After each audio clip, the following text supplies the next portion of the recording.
everyone. I wanted to share a few interview tips, and these tips are really focused on the initial screening interview.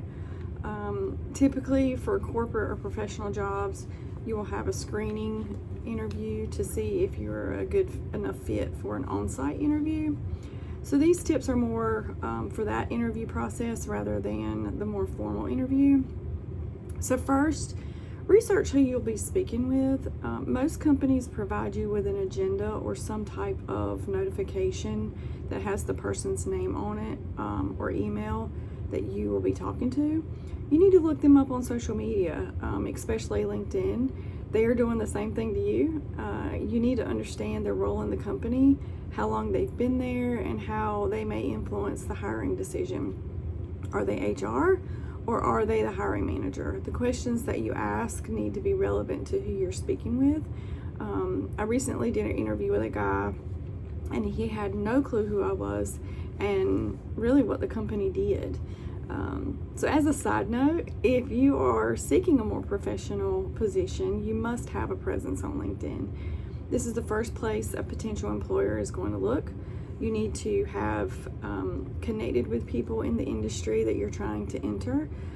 As soon as you figure out the direction that you're wanting to go into, get plugged into those groups on LinkedIn and start going to networking events so you can meet people and build your online presence.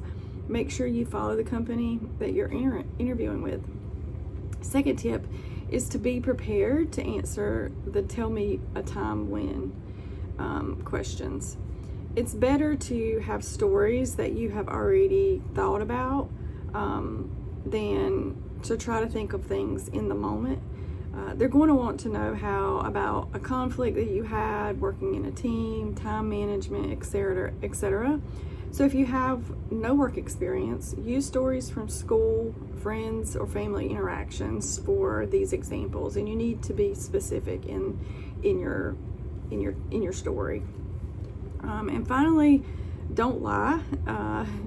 It makes you don't make yourself sound like you know more than you do. If you don't understand a term or the question, ask. I had a girl ask me what an acronym meant. It showed me that she wasn't afraid to ask when she didn't understand something, which is a quality most employers want. The interviewer can see right through your embellishments and know when you are pushing towards your max knowledge or ability. I know it's hard not to put on a bit, but you really need to be yourself and be genuine. So I'll be putting some other interview tips for in-person interviews soon. So I hope this has been helpful, and I hope you have a wonderful, great day.